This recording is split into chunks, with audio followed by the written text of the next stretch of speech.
everyone, I'm here at Indigenous Attractions. It is a retail and exhibit space that celebrates Indigenous people and cultures. The owners are David and Evelyn George-Shongo. Today I'm here with Evelyn. Evelyn, thank you so much for having me and for welcoming me into your amazing space today. Oh, thank you so much for being here too. Yeah, Yes. Thank you so much. So I'm curious as to what prompted you and David to open Indigenous Attractions.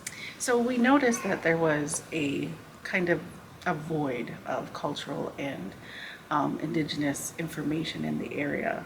There used to be some centers around, but and for cultural presentation and everything, but they've since closed for many years. Okay. And so we just thought that in order to create a better understanding between people, that we needed to be somewhere where it was very visible and that we would have easy access for people, and we want to share different people's knowledge. So like we wanted to be able to have it to be a space so that we could bring people in so that they could share their experiences, their cultures, their beliefs, and that others will get a better understanding.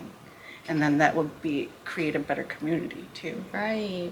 And we'll definitely touch on that a lot more as we go through the discussion and as we go through the space. I'm so excited for everyone to see the space. But before we do the tour, I just have a couple of questions that I wanted to ask you. So first, I wanted to discuss, the current state of the Native American community. Over the years, laws and federal statutes have been enacted to advance the rights of Native Americans. So I'm just really curious, what is the current state today? How do you feel things are going? And are there still any glaring challenges that the community is facing?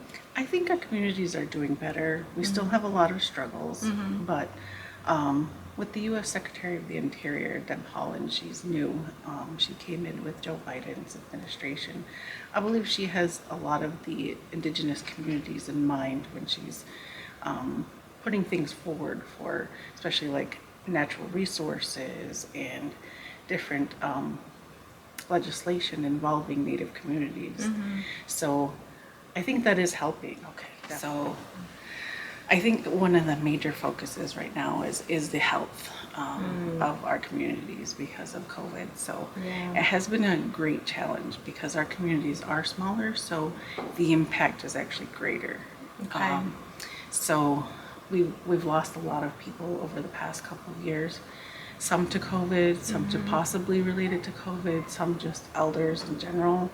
But all of those losses are great in terms of those people could have been or were leaders in our communities, and they probably were language speakers as well.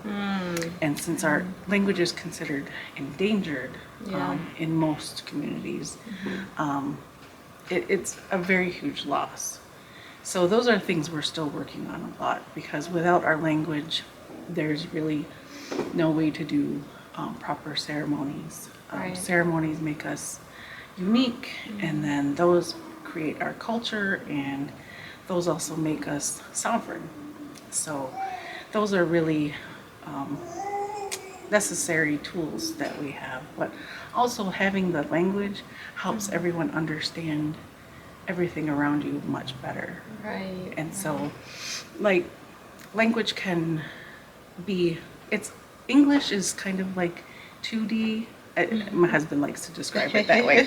2D, and then the Seneca language is 3D. Yes. And so it creates spatial recognition in the language. And you can tell where things are when you're speaking in Seneca. Oh, wow. Yeah, so those things are very integral to being able to keep things alive and keep things moving. But with everything, we're adaptable. We've had to overcome a lot of obstacles. Yes. And so I think, we are doing well, but we're also still facing many, many challenges. I understand. And speaking to the health piece of it, so what are some areas, I guess, those that are in the community that have a way to provide assistance, whether they're in the medical field or have the resources to support? Top of mind, what are some ways that they can help the Native American community from a health perspective? From a health perspective, there are multiple different health services in the area that service just Native communities. Okay. So there's like Tuscarora clinics, there are the Seneca Nation clinics, there are, I believe there's an Onondaga clinic near Syracuse. So, Oh, wow. Okay. yeah, and so Great. it's mainly provided through Indian Health Service. So when the nations also contribute money so that they can maintain some of the services. So it's going to be different in each community that it's in, but the services are primarily there to make sure that, you know, there's the basic health and wellness for everyone, Okay. preventative services, and then for emergency services, we still usually utilize like hospitals. Hospitals. And, Yeah. Okay. Got In it. larger Native communities, I believe out in the West and out in like in Alaska, they actually have large emergency hospital services do for they? Native Oh, peoples wow. in those areas. Okay. Yeah. So That's great. it's going to be different in every community. In every community. Yeah. What would you say would be, say, for folks in the Native American community, for them to get that information? Is there one central location where they can find all those Actually, resources? I think Indian Health Service, even online, Okay. can actually list where there are local services available. Oh, perfect. Yeah. Great. And I'll make Yeah. sure that that is listed for folks to see, to access the website, how to get that information. So I'll make sure that's included. So we talked about health really generally from a physical perspective. So I really wanted to tackle also the mental perspective of things. And specifically, it is my understanding that not all, but some Native Americans, you know, are affected and struggle with trauma as a result of cross-generational transmission of trauma from historical losses, just like with African Americans and what happened with slavery and all of that. And I know that within your space, within Indigenous Attractions, you do have events to help, in a sense, heal, right? And learn that history, talk about it. And I personally feel like when you've been through a difficult and traumatizing experience, the ability to talk about it, to share, is therapeutic and kind of helps in a way to release that. So what would you say are some of the events you hold here that people can come, can learn, and hopefully heal, and we can all heal through that experience? Okay, yeah, definitely. We have had different speakers, Okay. which is an integral part of what we love to do, because it brings people from different segments of the community to share and give information.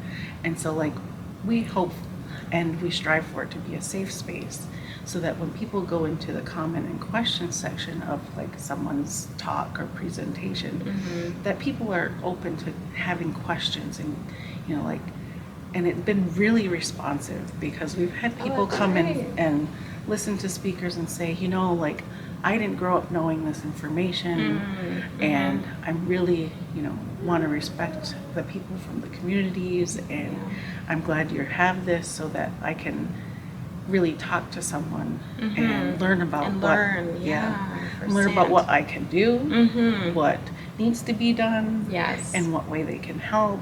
Yeah. And then actually, we've been able to kind of offer a safe space for people to just come and sit and talk too. I love that. I Yeah. really love that, because, and I know recently David had presented, he was a speaker at a DEI specific event that I was hosting. It really helps folks to broaden their horizon and broaden their understanding of the world, right? Because, for example, for me, I did not go to middle school or high school in the United States. I went to school overseas, so we did not learn about Native American history, and I had a general sense of what happened, but taking the time to learn and read about it, but then you still may have some outstanding questions, that being able to sit down with someone in person to ask those burning questions that you might have in a respectful way, and being able to receive that, I think it's just crucial. It's so crucial to be able to have an opportunity to learn, like I said before, learn from each other, understand what the struggles were and what they may still are, Right. and how we can, through that education, then become allies and support. So, and speaking about being allies and supporting, so how can all of us in the community be allies and support our brothers and sisters in the Native American community? I think a lot of it is just acknowledgement. You know, some people are still kind of very reserved when they come in contact with other people, but many people are just looking for that, like, hey, we've been through the same kind of struggles, we understand each other, kind of like you would be in a regular, if you're in your community, you know, like, you just want to have a friendly face. Yes. And then, actually, which really, something that really shocked me, I was getting out of the car and going into this little shop, and we waited by the car until someone was going by, and that person who went by was just said Scano, and I didn't know them. It's a greeting, you know, kind of like wishing you well, hoping you're well. Awesome. So Scano is just kind of like, and people can say Nyawa Scano, which is very formal, like if Okay. you were going to talk to an elder. That would be more of like for the Six Nations region, like the Senecas, Cubas, Onondagas, Oneidas, Tuscaroras, and Mohawks. So I can't speak for other Indigenous people, but Nyawaskano is kind of like a formal greeting. And Okay. for having someone just saying that out in the community, out in the public, it was just kind of like, hey, you know, like giving that acknowledgement of like, I You're recognize there, you. I see you. Yeah. Yes, yes. Yeah. That means a lot. Yep. And then I was just like, oh, Scano, you know, like, and then we just crossed paths. Yeah. And went on with our day, and it was just kind of great. And it was here, it was in awesome. Buffalo, just in the middle of a shopping plaza, and we were out, and it was just like really great to have that experience. Just Yeah. people just giving that little interaction. Right, right. know? That means a great deal, you Yeah. know, to have someone take the time, make the effort, Mm-hmm. even if it's one word, because even for myself, when folks learn that, you know, I speak 4 languages and they make an effort to speak to me and be it French or Swahili, you know, that's pretty cool. I appreciate Yeah. that. That's pretty nice, especially if it's coming from a good place Right. where, hey, I'm learning, I'm trying, I'm making an effort. I really appreciate that. So that's really cool that happened. And I would think that the more you guys have these events, the more you educate the community on the culture, that hopefully we'll see that more and more, and that more and more people will keep coming out here. And to every learn. week we've been trying to do a language session too. So people you who are have? learning Okay. language, Okay. so they can, or if they're interested in learning, they can just stop in. It's kind of informal. It's not like a real classroom type of thing. Nice. We have games that can be played that integrate the language. It would be Seneca language in particular Seneca here. language, But if other okay. people who are learning Mohawk, Onondaga, Oneida, Cayuga, any language that Indigenous, they can actually come and sit and share about the language. And maybe that's we can nice. compare words. Okay. And so, like, it's just really interesting to be able to do that, share back and forth, even with the language. And then we also had someone who did lacrosse sticks, and the real old style wooden lacrosse sticks, and came in and, you know, like, he was able to have the people that were here watching actually physically get involved. Really? Yeah. Oh, I missed that one. I didn't see that one. Nice. It was really neat because, you know, they're like, well, you know, this is the method I use. It may not Okay. work for everybody, but here's what I do, you know, like, and he's like, you know, I'm not the authority on it, but this is just, you know. Another technique, Yeah, way yeah. to do it. I love that. Yeah, So, so- the language classes or sessions, how frequently are those? What day? Once a week Once a on week, okay. Sundays at 2:00. Okay. Yep. And Yep, it's right 2 in this space? Yes. Okay. If it gets really large, we're going to move to our other space so that people can have separate tables, so Got that it. there's more room for, you know, you to hear one another. But Yeah, yeah. Yeah. Okay, that's good to know. So Sundays at 2 p.m., you guys can come out and learn Seneca language, which is really exciting. I'm going to try to get my kids out here so we can attend one of the sessions. But thank you so very much for sharing all of that with me. I know now we're going to transition into seeing the space, seeing what's here. So many cool products and artifacts that you guys would love to see, you should come out and check it out and see it. So much to learn, so much to explore, and so many amazing products. So we'll go ahead and transition over to do a quick tour. In Indigenous Attractions, we like to highlight each artist.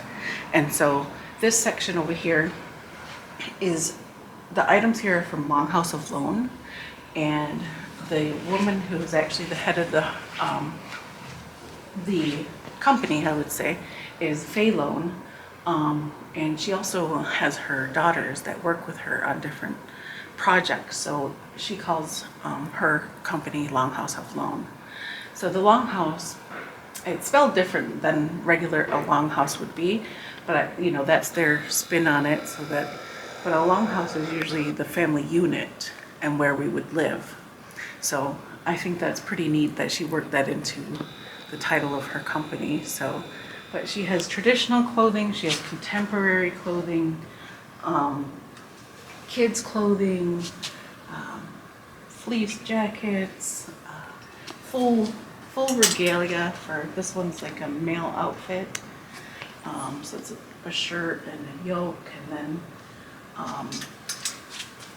this would be the breechcloth, and there are leggings here too as well. And then on this side there's a traditional style dress with a shirt and skirt. So I believe that, you know, we're working in a lot of traditional clothing into contemporary everyday life. So we're wearing ribbon skirts to work, we're wearing ribbon skirts to school, but we're also wearing ribbon skirts and ribbon shirts to special events. So, and then also to our traditional ceremonies. So it's becoming more and more, instead of like a special occasion, but it can be special occasion, but it's becoming an everyday item as well. So these are more ribbon skirts. And so like here it says a little bit about the artist. This is an elder from the Seneca Nation on the Allegheny Territory. So like even handicraft items, and like this is just a little nightlight, but it's, you know, an interpretation for somebody. A lot of people like turtle items because of the Turtle Clan. So a lot of people who are Turtle Clan, which is our family system, have a lot of turtle items at home. So we have contemporary jewelry. These are Lacrosse items. And then even around the store, we have a little bit of information. So this right here is on a story from boarding school situation, from someone's point of view, from what happened to them. And like we have contemporary clothing with t-shirts to bring awareness. This is No More Stolen Sisters. No More Stolen Sisters. So this is in reference to the missing and murdered Indigenous women, and there's also missing murdered Indigenous peoples movement too. So there's been a lot of that being brought to light more recently as well. Yes. Yeah. So, and so like here we have the information about the young lady who does these shirts. And so it does bring a lot of light, and you know, like people are proud of their clans. So this one is for the Every Child Matters. This is in reference to the residential and boarding schools that were experienced, and where some of that generational trauma actually comes That we from. talked about, right? Yeah. And that's the portion that is the entryway into the gallery. So this is the sign for the opening the doors to dialogue, and that is about the residential schools in Canada. It's primarily an exhibit that was created by Samuel Thomas, and we don't have all the doors yet, but we do have pictures of the doors and some of the information on that, and the section there is about residential and boarding schools. And then so we have a schedule of what an average day would be like for a student at a residential or boarding school. So, and this one's from the Cushman Indian School in Tacoma, Washington. We actually had someone come in maybe about a month ago that said they actually had seen this school. They actually had really? observed this school.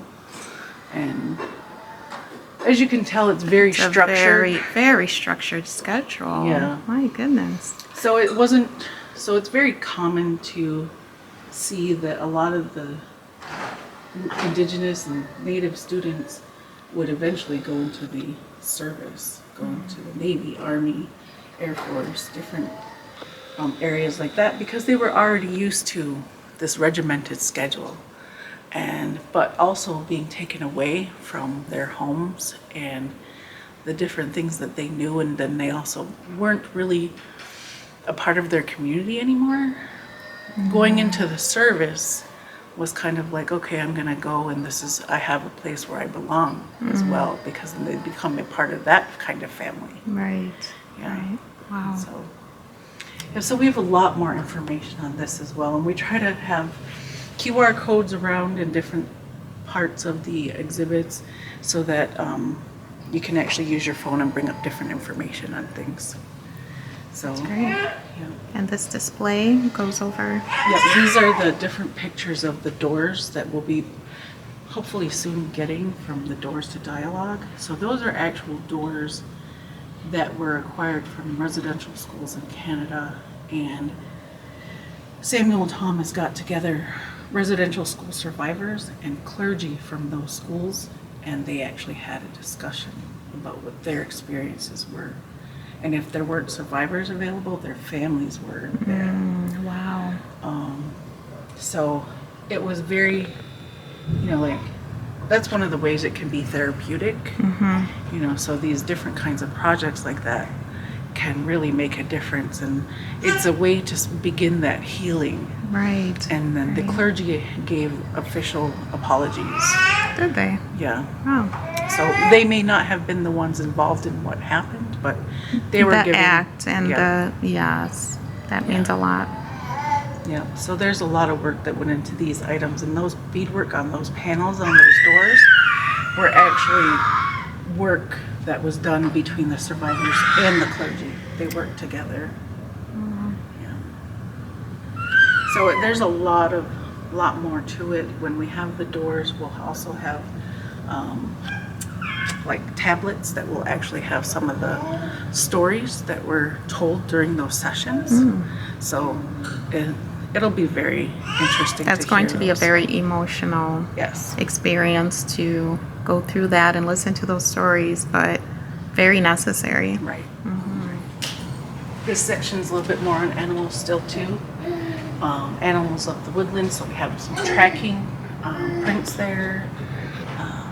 So beaver is one of the clans here, and we have an artist, and he does a lot of really great work. He offers prints.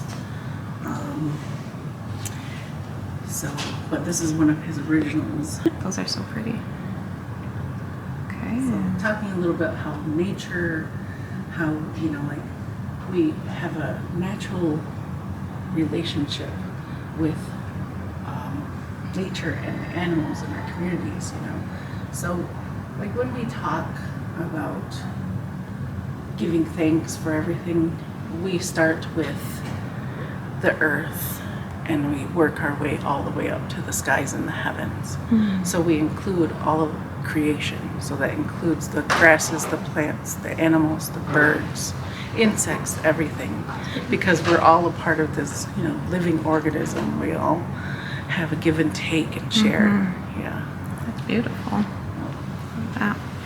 So this section's about lacrosse, and a lot of people see lacrosse more recently with collegiate sports or national lacrosse leagues, but it also originated as a way to settle disputes, and it also can be a medicine game.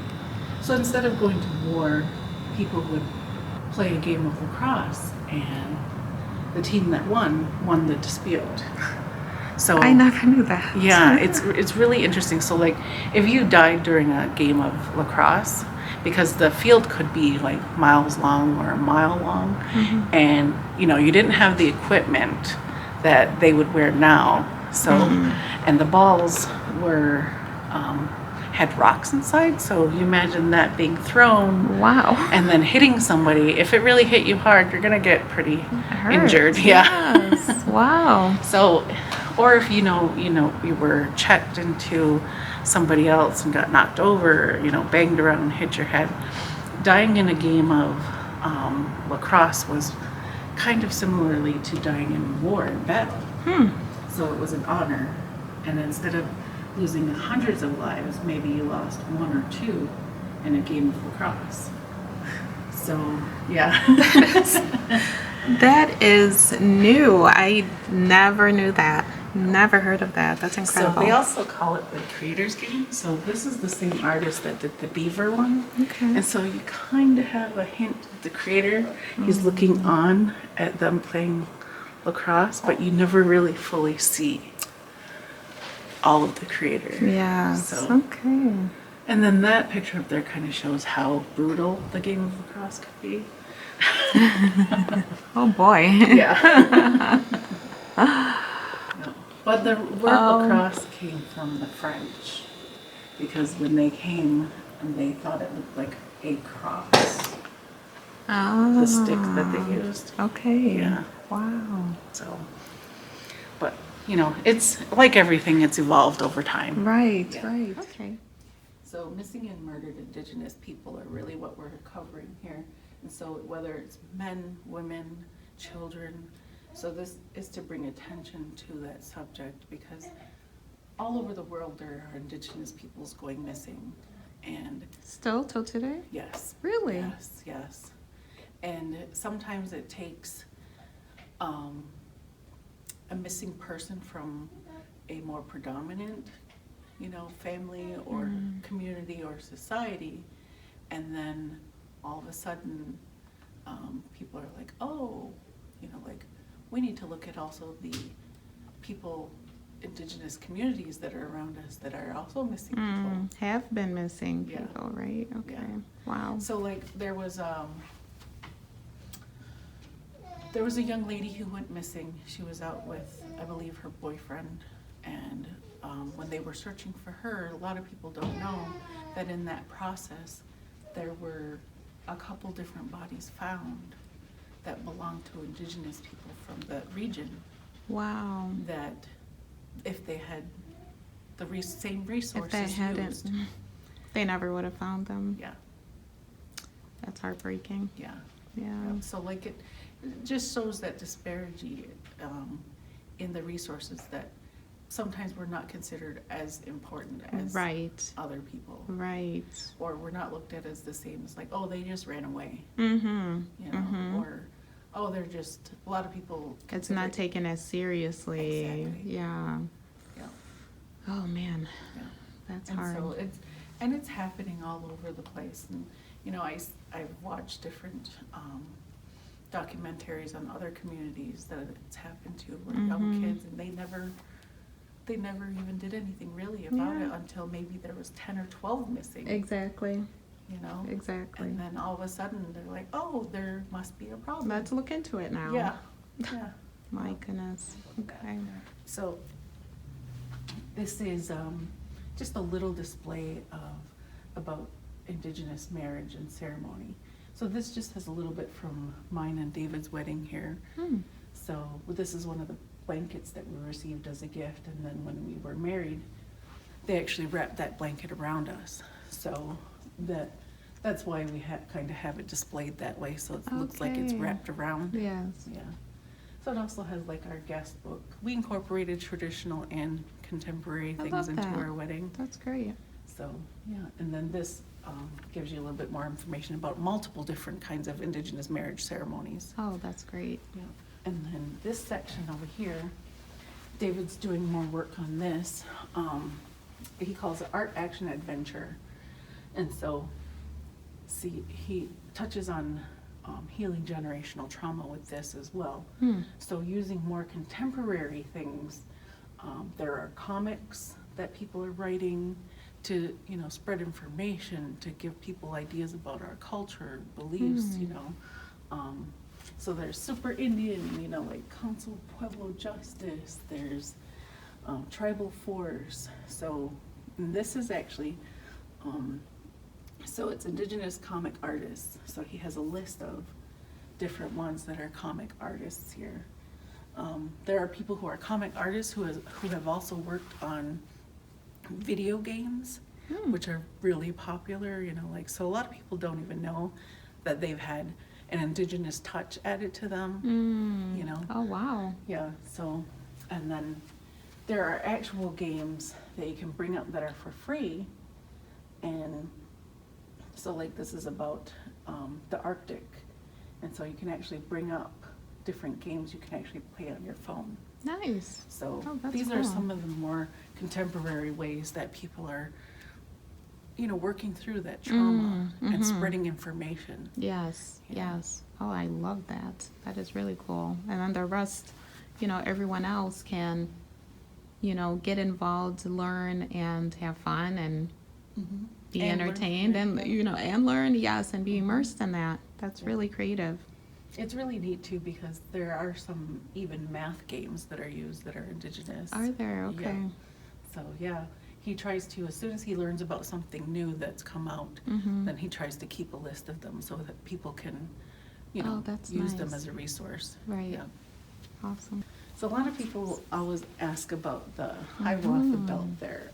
It's traditionally a wampum belt, but it is highlighted there as a flag, and that is representative of the 6 nations of the Haudenosaunee, the Iroquois Confederacy, as a lot of people know us. So it's the Seneca, Cayugas, Onondagas, Oneidas, Mohawks, and then the Tuscaroras. So originally it was in a wampum belt to signify our coming together as a confederacy.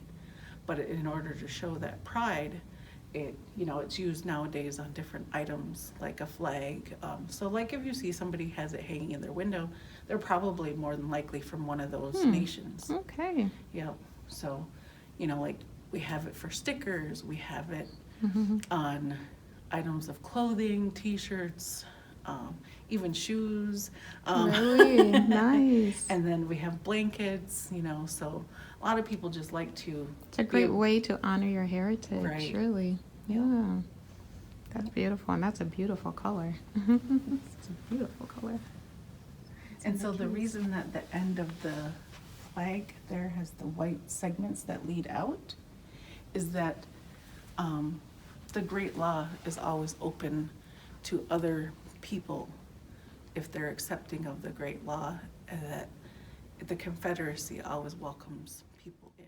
Tea. Okay, so yes, we do carry quite a bit of different herbal teas, and like we try to offer as much information, but this is also at like you have to take in mind people have different health medications that they're also taking, so it's to be used sparingly.